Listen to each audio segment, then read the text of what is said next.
Hurt people hurt people. Healed people heal people. Welcome to the Shadow Work Library. I'm Jessica DePazzi, and for the next at least 58 shows, I'm going to take you through this series that covers the spectrum of negative patterns in the human experience.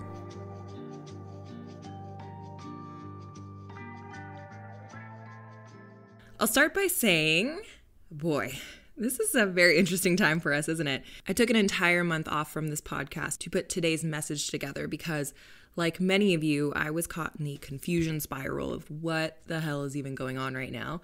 And navigating that, going through this roller coaster of emotions, I just wasn't in the right headspace. My vibes weren't at the place I wanted them to be to collect and share this information. I had a lot of thoughts on how I wanted this to go, and so I finally nailed it down to one core message. So I spent this last month connecting with our tribe online. Dr. Danielle McGinn, Luke Montgomery, Rick Alexander, Aaron Guyette, Jen McMaster, Dr. Brian Panko, and of course Jeff. And we generally meet to figure out how we can continue our life's work of service and be the most productive during this time, but then also to surrender to this cosmic plan we don't really understand at the moment.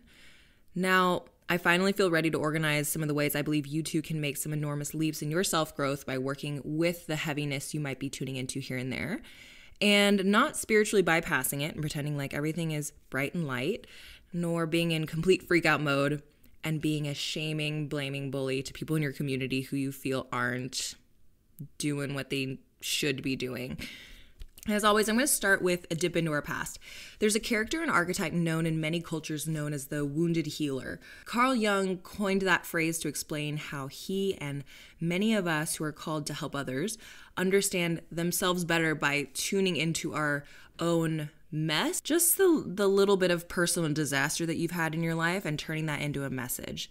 This story of the wounded healer explains how we wrestle with our own vulnerabilities and shadow states. And then in the learning and leveling up process, we can help others do the same as a healer or a guide because we've slogged through that murky poo first. This is an ancient process of initiation that we mimic with the Special Forces experience as a rite of passage. Just like a shaman or the hero, the person who has answered the call and joined, in this case, the process, takes on a series of stressful mentally and physical challenges that most normal people would never take on. And in that adversity, they're met with their deepest fears and their core wounding pattern, which is what we're going to talk about today.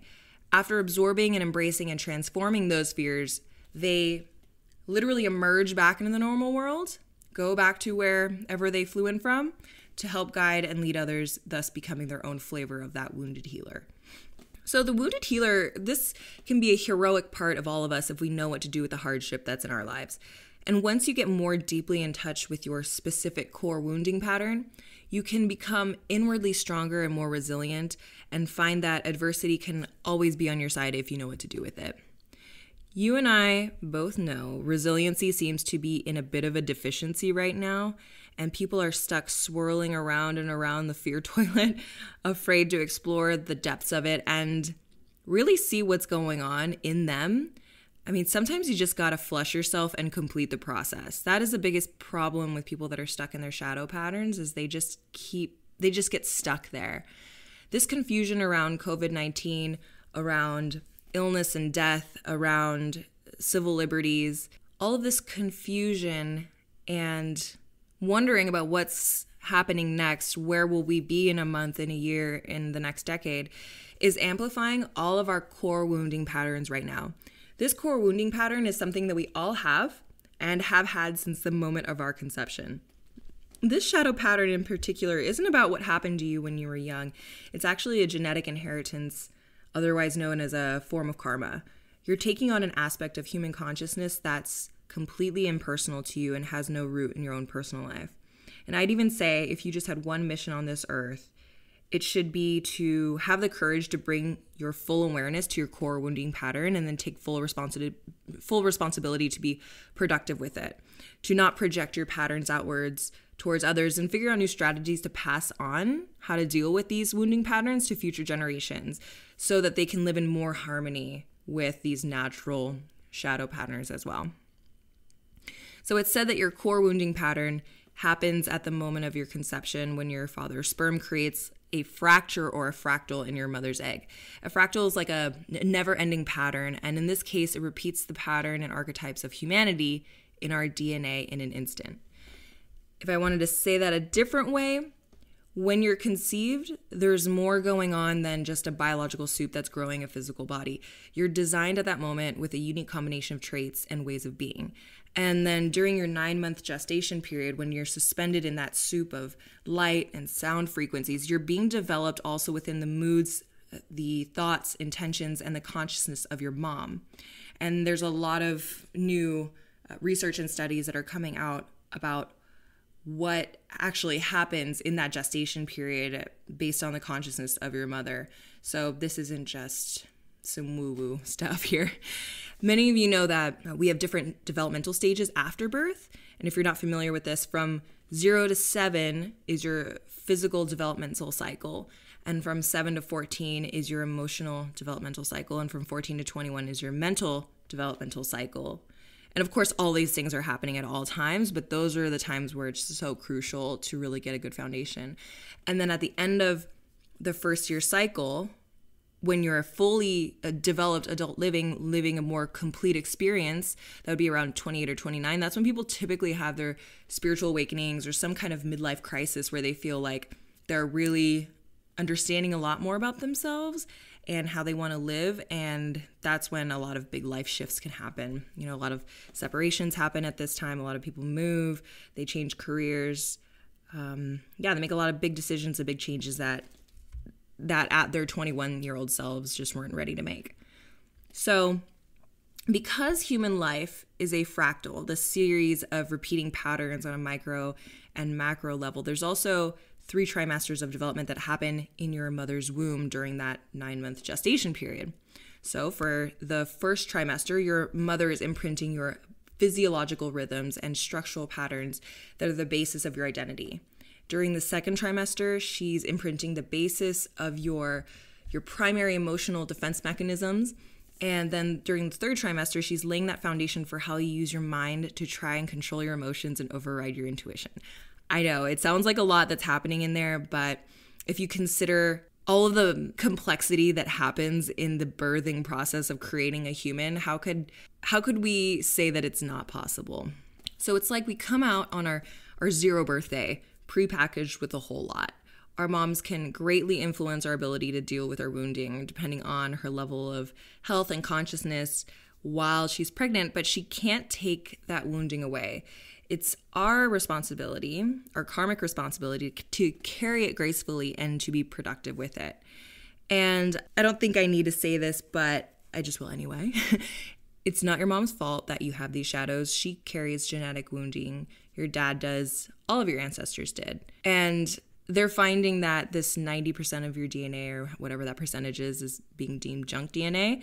That now I don't know how accepted these findings are, but that much of that DNA is the memory of your ancestors. So genetic memories that are kept in your DNA, that if things aren't wrapped up and healed or the cycles aren't finished, then they're passed on to you to do the work. And even if that's not true, what a beautiful story, right?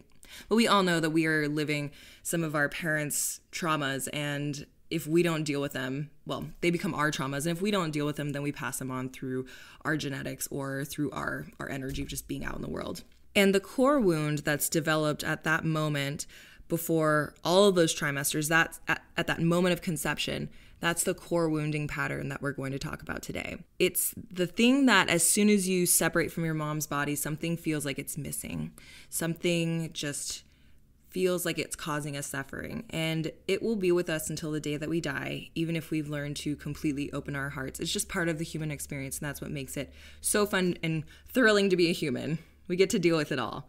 And what's the point of all of this, of shadow work, of self-development and personal growth? This healing that we do is passed on genetically, and if we have children, or energetically through just being around people. And so by becoming your own version of this wounded healer, you're creating a better place for everyone around you and for generations to come. And more topically, during this time when we're given our own slice of suffering, whether We're afraid of dying or being blamed for somebody's death or the loss of our freedoms and some basic human rights or civil rights. Knowing which core pattern you have and doing this work here will deepen your understanding of where you fit in and what your role is now in this drama that we're experiencing. So here we go. Here are the 5 core wounding patterns. You'll probably relate to all these, but like the shame and blame spectrum, you'll feel more in tune with one more than the rest. There's repression, denial, shame, rejection, and guilt. So we'll start with the first one, repression.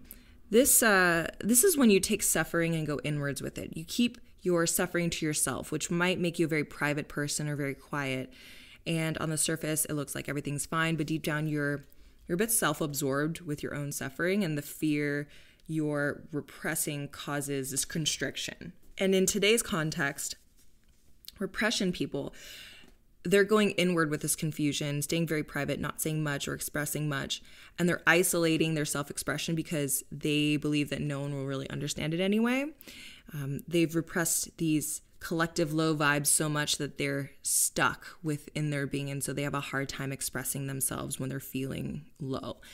And the way to transform the core wound of repression to a more productive state is with honesty. So these types of people have to be really honest with themselves. They need to be brave enough to get into this game of chicken with their fears. They need to ask themselves, what's missing, really? Where does it hurt the most? How is my current life? I think things are going well, but are they really? What foundation might I need to shake up in my life, honestly, according to what I value, not what other people think I should value? And this isn't about rushing out and changing every aspect of your life, or you don't really even need to change anything if you don't want to, but it's really about asking the right questions so you can open-heartedly be honest with yourself. And then the transformation from constriction to openness starts there. It's just being honest with the information that you're telling yourself and not repressing it just to not deal with it. The second core wounding pattern is denial. This is one of the most difficult for people with this pattern to see because it's all about the problem being someone or something else. So these people don't really take responsibility for their negative emotions, and they direct all of their negative energies at someone or something else. These are the people who look around and say, I'm fine, nope, not me, it's this or it's that. And even though they're seeing the same patterns happen over and over and over again in their lives, they're still thinking that it's something outside of them that's making it happen. And it's not until denial people go through a major event or have some kind of dramatic breakthrough do they realize that they are manifesting their own reality. That's why denial as your core wound is kind of tricky, because nobody can tell you this about yourself. You really are not going to believe it until you discover it for yourself. And so in today's context, as we're going through this confusion state, this is the person who is being an online bully or shaming those who don't think the same way they do. Denial people believe that their fear is external and that they'd be perfectly fine if it wasn't for all the other idiots out there that's messing it up for them. So the strategy for transformation for a denial person is ease. So the amount of ease you're experiencing tells you whether you're in denial mode or not. Is it an easy yes or is it an easy no? How much ease are you experiencing in your relationships right now, in your job, in your life? How at ease are you with your body and your mind? And if you're feeling unease or dis-ease, that's your identifier that you need to look at yourself and see where you might be projecting or in denial of what's actually going on with you and not that other person or situation. The third core wounding pattern is shame. This person in his or her shadow hides and evades and constantly moves on, and they have a difficult time committing to anyone or anything, which is a common recipe for shame. And there's nothing wrong with changing things up. It's just these people have a tendency to do it a lot. And because change makes people feel uncomfortable, they do feel the shame from the other. At the core, these people often feel like there's something wrong with them and that they're not enough or not worthy. And in this context that we're dealing with today, this person might feel like the confusion that they're experiencing during this shakeup of our lives at the moment, it's kind of personal. What does everyone seem to understand that I am not understanding? What am I missing? What don't I know? Why am I not on the same page? What is it about me that is not getting it? And the strategy for transformation for shame people, it's kind of like the best one in my opinion. It's learning and laughing. So it's all about finding the humor in things. These people are here to see all sides because they have a tendency to change things up a lot. They also have a lot of different perspectives and have had a lot of experiences. And through these experiences, they can see and learn from them, and they see through the anguish to the ridiculousness of this bad soap opera. And once they get that joke, that shame dissolves and they loosen up.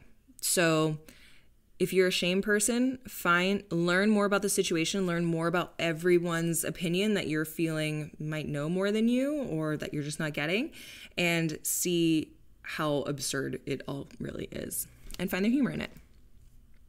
The fourth core wounding pattern is rejection. I'm actually one of these people. So in my shadow, there's an undercurrent of rejection, which is why I spend so much of my life's work creating community and networks. It's because at the core of my human wounding, I feel this potential for abandonment or rejection. And just like the denial person, the truth is no one can reject you if you are not rejecting yourself first. So this wounding is fun because it's a mirror. I mean, people can reject you, literally, but it wouldn't harm you because you see that it's their thing. It can only harm you if you buy into it. And so all rejection is therefore self-rejection. Rejection people, in their shadow, they have a very us and them perspective. It's me versus the world. They might reject me, so I'm going to do it first so I don't feel that sting. I'm going to create boundaries around my heart so people can't do the one thing that I fear most, which is have me care for them and then leave me at the last moment. And because this is all about self-rejection, it's an inner event that really has nothing to do with anything that's going on outside of you. The strategy for transformation is gentleness, especially with yourself.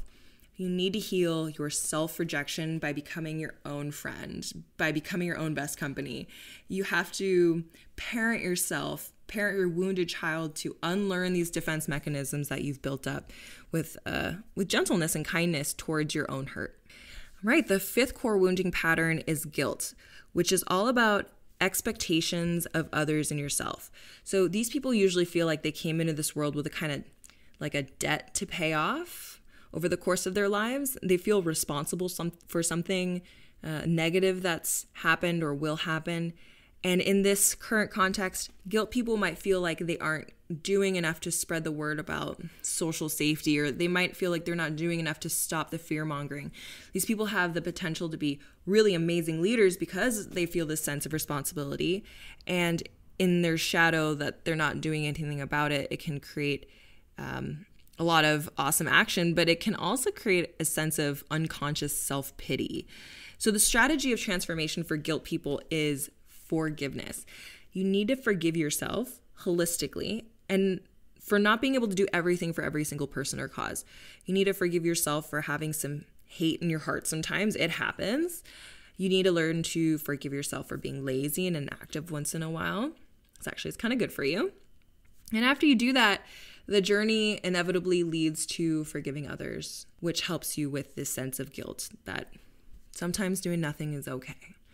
So to recap, the core wounding patterns are repression with the strategy of honesty, denial with the strategy of ease, shame with the strategy of humor, rejection with the strategy of gentleness, and guilt with the strategy of forgiveness.